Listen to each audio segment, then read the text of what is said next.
E assim, eu vi aquela mesa de madeira, as pessoas super alinhadas, assim, eu olhando toda aquela estrutura, eu falei, cara, alguém tá pagando por isso aqui. Tipo eu, né? Na verdade, e outras pessoas também. Fala aí, primos, tudo bem com vocês? Eu tava viajando pela internet aí e eu achei um artigo sobre um maluco que decidiu vender o carro para comprar uma bicicleta porque achou que faria mais sentido. E quando eu desci lá para ver quem que escreveu esse artigo, era o meu amigo Bruno Coutinho aqui. Olha que louco. E aí eu decidi trazer ele para ajudar a gente a entender melhor sobre se faz sentido ou não. E a gente levantou juntos aqui 4 passos para você abrir mão do seu carro e passar a andar de bicicleta. E obviamente... Chora, banco!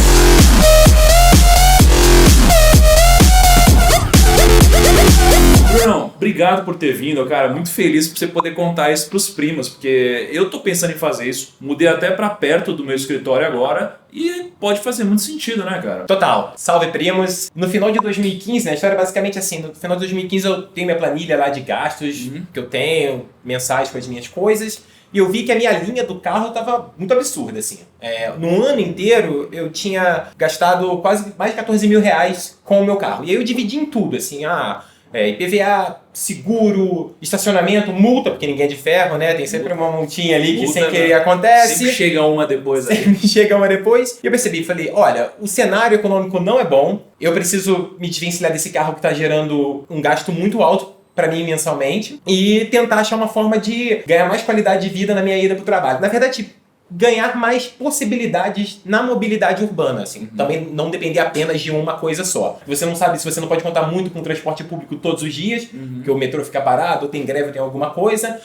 A bike você consegue ter mais dependência, né? Mas também pode furar a bike e te deixar na mão. Aí você tem uma gama de possibilidades nos serviços de aplicativos de móveis, como, sei lá, 99, Uber, Cabify, entre outros. E eu falei, cara, eu preciso dar um jeito e me livrar desse carro. Era assim, um carro bacana, luxo, mas que eu não usava todo dia e era praticamente rasgando dinheiro. Sempre tem um problema e você tenta resolver isso daí com alguma solução, que no seu caso foi a bicicleta, né? Isso. Mas a gente já vai entrar nesse ponto, Bruno. O que eu queria levantar aqui, antes de a gente entrar nisso até, é falar um pouquinho sobre, cara, esses gastos supérfluos que a gente tem. Né? Então, eu mesmo, por exemplo, já que a gente está falando de carro, bike, eu sempre usava o meu carro, eu gastava com um monte de coisa que você falou. E eu sentia, de certa forma, que esse gasto não era revertido para mim em benefício, né? Porque, cara, sei lá, você pode usar um carro de 200 mil reais para ir para o escritório, um carro de 30 mil reais ou, sei lá, até transporte público. Você vai chegar no mesmo lugar, né? Então, o que você acha desse negócio de gasto, supérfluo, etc., gastar à toa? Como que você vê esse ponto? O objetivo do carro é te levar do ponto A até o ponto B.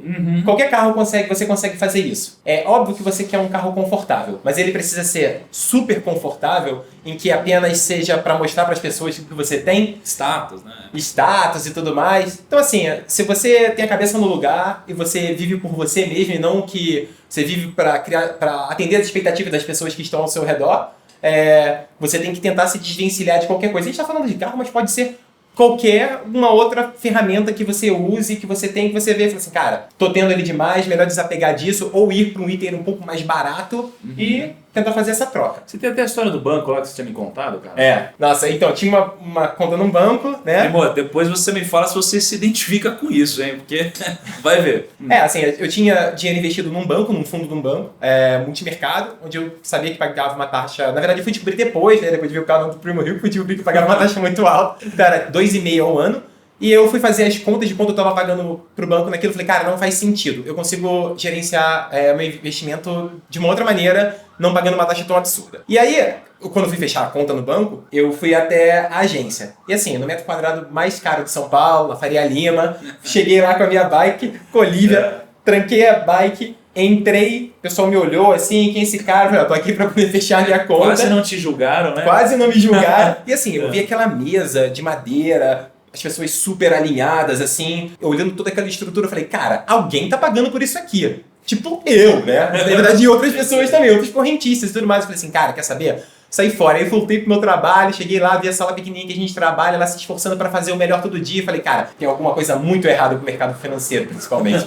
Vamos começar aqui com os 4 passos que a gente elencou, que inclusive estão no artigo do Bruno. Eu vou deixar o link aqui embaixo para vocês entrarem. Foi o que viralizou super no LinkedIn, né, cara? Quantos acessos teve? Nossa, assim, eu postei totalmente despretensioso.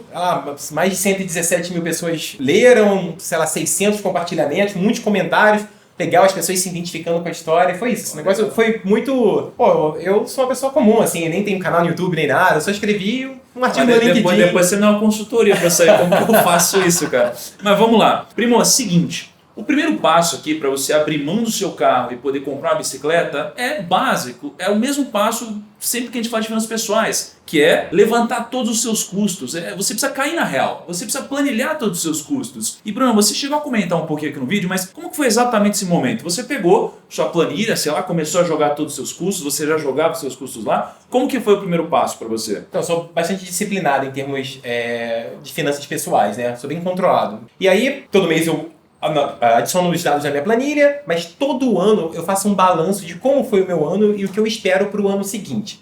Tá? Então, assim, era 2015, tinha um 2016, isso na época, né? Pela frente que eu não sabia como ia ser em termos de incerteza econômica, desemprego e tudo mais. Falei, cara, eu preciso cortar alguns custos supérfluos que eu tenho na minha planilha. E o primeiro que eu identifiquei foi o carro, porque a princípio eu falei, eu não preciso de um carro tão caro assim para poder me locomover para o trabalho. Eu acho que há outras maneiras de fazer isso, de acordo com as possibilidades que a cidade de São Paulo me proporciona.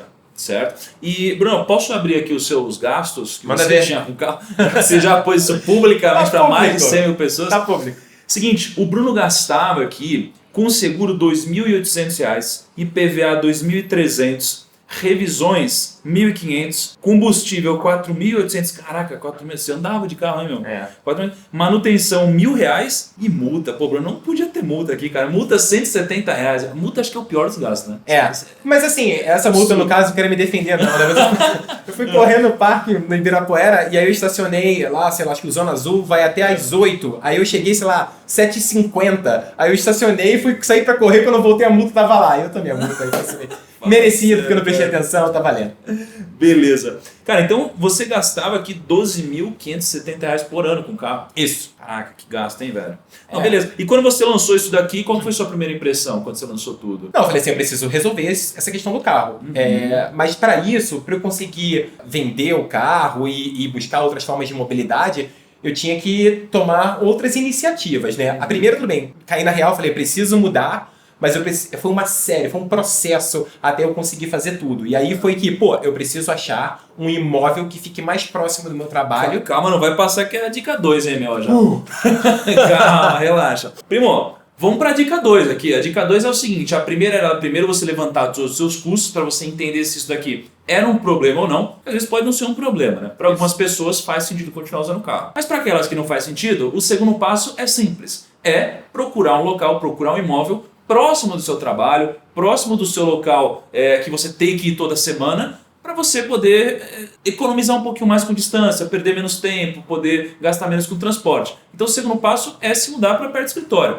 E como que foi isso daqui para você? Porque você entendeu o que você precisava, aí você começou a procurar, pesquisar, se mudou direto, sei lá, como que foi? Não, foi toda uma pesquisa. Eu morava num bairro bastante residencial, que até era relativamente perto do metrô, mas a gama de serviço ao redor era muito limitada. Então eu precisava ir para um bairro onde eu tivesse uma gama maior de possibilidades, que fosse próximo do meu trabalho e também tivesse, né, todos os serviços ali ao redor que eu conseguisse usufruir. Então eu me mudei para um bairro de Pinheiros, lá os aluguéis são mais caros, mas também dá uma grande vantagem de você buscar apartamento em tempos de crise, porque tem muita oferta, então você consegue pechinchar um pouco. Sorte minha de eu conseguir falar direto com o proprietário, a gente fez um acordo e foi muito bacana também nesse sentido. E olha, foi suado, viu? Foram diversos sábados, eu acho que foram 5 sábados vendo apartamentos e foram mais de 18 por aí. Foram muitos apartamentos. Aí você tomou a decisão, vou mudar, você achou um apartamento lá em Pinheiros, aí foi super legal para você. E aí depois que você fez isso, só depois você decidiu vender o seu carro, né? Que, inclusive, primos, o terceiro passo é vender o seu carro, né, para você não ter mais esse tipo de gasto. Então, como que foi essa experiência para você?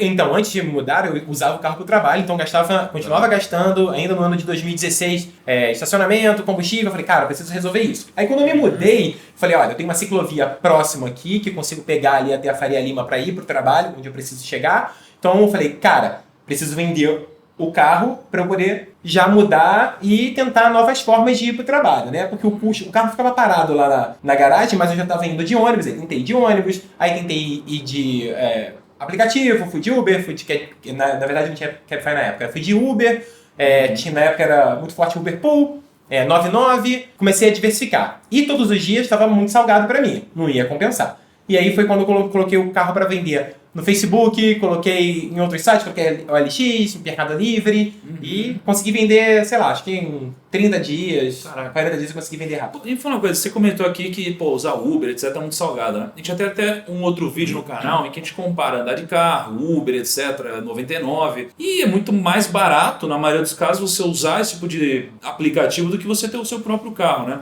Mas você falou que estava salgado para você, assim, como assim? Estava pesado usar o aplicativo? Todos os dias não ia ficar mais caro do que o valor que eu pagava com o carro. E olha que ele era quitado, você nem colocou ali financiamento, né? Que ele já estava quitado. Ele não ia ficar no mesmo valor. Mas o que eu queria fazer com o valor do meu carro? Eu queria investir e a partir da rentabilidade que eu gerasse com a venda do meu carro, eu conseguisse pagar as outras formas de me locomover. E aí que entra a história da Olivia, né? Que logo quando eu vendi o meu carro, eu consegui achar uma bike elétrica. Eu fui de bike normal, mas eu chegava no trabalho muito suado e na volta era uma grande subida para fazer. Falei, cara, eu acho que uma bike elétrica vai resolver esse problema para mim. E aí foi quando eu comprei a Olivia, em que foi uma super mão na roda. Engraçado, o cara que eu comprei, também achei na internet, vendendo. Ele tinha a maquininha, ainda parcelou pra mim. Nossa, então foi tipo incrível, assim, já resolveu. Você falou um negócio muito curioso, porque eu já pensei várias vezes em usar a bicicleta também, tô avaliando agora. Mas eu sempre pensei nisso. Pô, cara, eu ia pedalar, às vezes não uma distância muito grande, mas eu ia chegar suado no trabalho. Né? E você falou que com a elétrica você acaba com esse problema. O legal da elétrica é que ela chega a economizar 40% do seu esforço. Então, assim, numa subida, ainda é um pouquinho duro, mas é infinitamente menor do que se você fizesse, né, numa bike normal. Então, ela é legal por isso, porque, pô, mesmo em dias quentes eu chegava no trabalho tranquilo. Cara, me tira uma dúvida, assim, um cara bem noob mesmo nas coisas. Uma bike elétrica você pedala, né? Não é tipo você aperta essa minha, no caso, você pedala. Você pedala para gerar um pouco de energia assim. E aí depois ela vai embora. Não, você continua pedalando. É como diz, ela economiza 40% do seu esforço. O esforço é feito, ela só reduz 40%.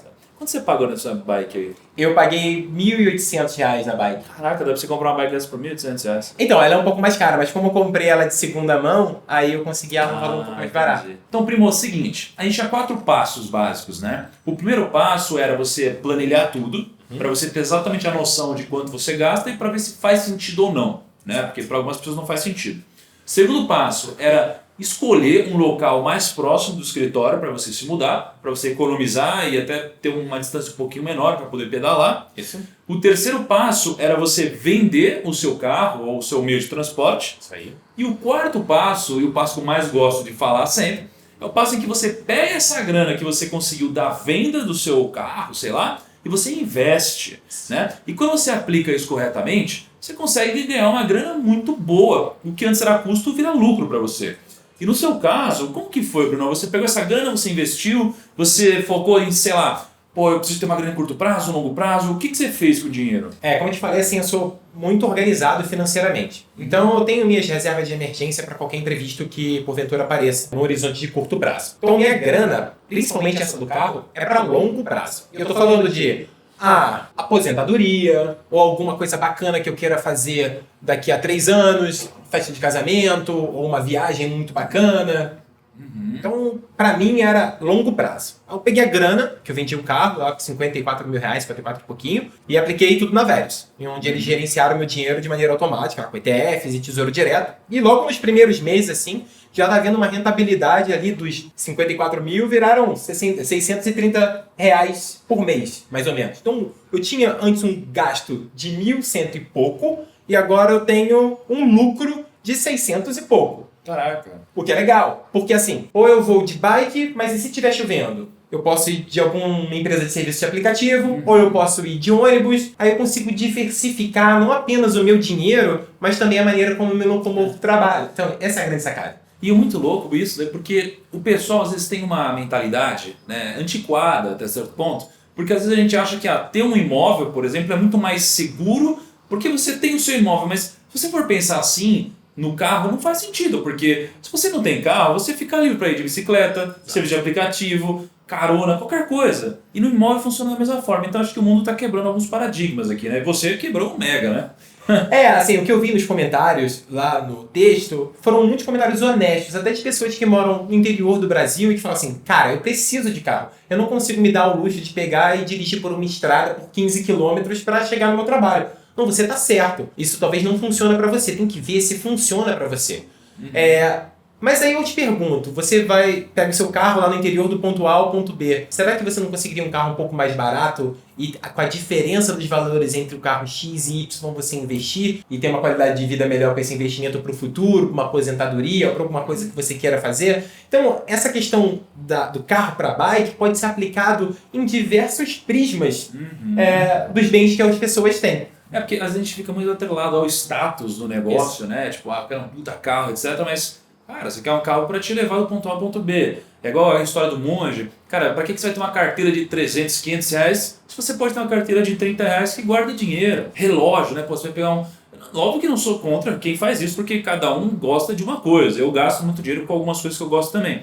Mas, cara, você vai ter um relógio de, sei lá, 100 mil reais. E um relógio, às vezes, de 100 reais, 200 reais, os dois marcam as horas, entendeu? Então... é legal a gente ter esse tipo de reflexão. Pronto, então beleza. Então a gente levantou esses 4 pontos, faz sentido. Só que tem um monte de questionamento que eu tive aqui enquanto a gente estava conversando. Aposto que muita gente também deixou nos comentários e eu queria te perguntar. Tá? Então vamos lá, o primeiro deles. Como que você, sem carro, faz compras no mercado, por exemplo? Assim, eu uso alguns serviços na internet em que eles entregam em casa alguns produtos. Frutas e laticínios, queijo, isso eu consigo comprar no mercado próximo de casa. Como eu te falei, eu acabei me mudando para uma região onde a gama de serviços, os mercados expressos, eles têm diversos. Então, eu consigo fazer tudo na volta do trabalho. Eu passo ali, compro alguma coisa que eu estou precisando. Coisas mais pesadas eu compro na internet. Eu dei a dica lá do Home Refill, que você pode entrar, comprar, eles entregam em casa. Então, para mercado, consegui resolver. Legal. E eu adoro ir na feira também. Então, eu vou com a bike, eu vou na feira, compro as coisas na feira e volto. Igual um pastelzinho ainda. Exato, sempre. Cara, e saídas, né? Porque eu fico imaginando, cara, sei lá, eu vou pra um bar, alguma coisa assim, eu não vou de bike, né? Sim. Como que você faz pra ir? Eu uso o serviço de aplicativo, né? Hoje em dia, você não pode mais beber e dirigir, né? Há uma grande fiscalização e também há a questão da consciência, né? Como ser social. Então você pega um aplicativo, você vai lá, você pode beber quantas drinks você quiser, quantas cervejas você quiser e voltar pra casa de buenas que não vai ter problema. Engraçado que uns poucos meses eu fui pro Rio de Janeiro e saí com os amigos e tal, e aí a gente saiu de carro, aí ficou naquela, quem vai dirigir? Quem vai beber? Falei, putz, não vai todo mundo logo de aplicativo e, cara, todo mundo bebe, sabe? Pronto. E tá pronto. Então, tipo, é exatamente isso que aconteceu. Brunão, e seguinte, sei lá, quando você vai pro trabalho, pra academia, pra qualquer lugar e chove, velho, como que você faz? Bem, assim, chuva leve, dá pra jogar uma capa de chuva e tocar o barco, né? A distância de bike pro trabalho são 6 km. Na elétrica, que ela vai mais ou menos aí a 23, 20 km por hora, dá pra chegar em 21 minutos, 22. Então, se você pega uma chuva leve, é ok. Mas se for uma chuva um pouco mais pesada, aí eu recomendo você pegar um serviço de aplicativo ou você pega um ônibus. Tem que diversificar. Aí, exatamente, não pode depender tudo na bike. Esses dias mesmo a minha bike furou o pneu no meio do trajeto. Aí que eu fiz? Eu levei a pé. E eu ainda postei no Instagram. Falei assim, isso aqui ninguém comenta, mas eu vou comentar. Todo mundo te vê de bike andando, acha que você tá, né, tipo... bonitão, né, o vento batendo no cabelo, uma maravilha. Só que não, às vezes isso acontece. A bike pode furar o pneu. Primos, então, como vocês viram, faz muito sentido, por diversos pontos de vista, usar a bicicleta, assim, principalmente na questão financeira. Tá? A saúde também ajuda e tal. Só que tem alguns pontos, como o próprio Bruno ressaltou, que às vezes não faz sentido. Então, sei lá, às vezes você mora no interior e você tem que percorrer um trajeto gigante. Talvez não faça sentido usar a bicicleta. Um outro também cenário comum é, sei lá, você tem uma família grande. Então tem você, sua esposa, você, seu marido, sei lá, e vocês têm alguns filhos. Não dá para vocês não terem um carro, né? Vocês podem até utilizar aplicativos, etc. Mas às vezes pode acontecer um negócio meio da madrugada, enfim. E você não vai querer passar esse estresse, né, de ficar procurando o carro, alguma coisa assim. Por mais que na maioria das vezes esses serviços te atendam muito rápido. Tô correto, Bruno? Certíssimo. Como eu disse, a bike é apenas um dos exemplos em que você pode, o carro, você pode se desfazer e comprar uma bike. Se você tem filhos, você obviamente vai precisar de carro. Então você tem que ver se se encaixa na sua vida naquele momento. Que pra mim, agora não faz sentido ter carro. E essa grana que eu estaria gastando com o automóvel hoje, eu estou economizando para minha aposentadoria no futuro. Então tem que ver o que faz sentido hoje. Perfeito. Brunão, cara, queria te agradecer, pô, foi muito legal falar sobre esse assunto. Quando eu vi seu artigo eu fiquei impressionado, achei muito bom e espero que esse vídeo fique tão bom quanto o seu artigo. Que eu vou deixar o link aqui embaixo. Maravilha. E de novo, cara, brigadão. Convite aberto. Próximo artigo que você fizer, quero falar aqui no Primeiro Rico também. Eu que agradeço, Thiagão. Valeu, primos! Valeu, gente. Um abraço. Um abraço!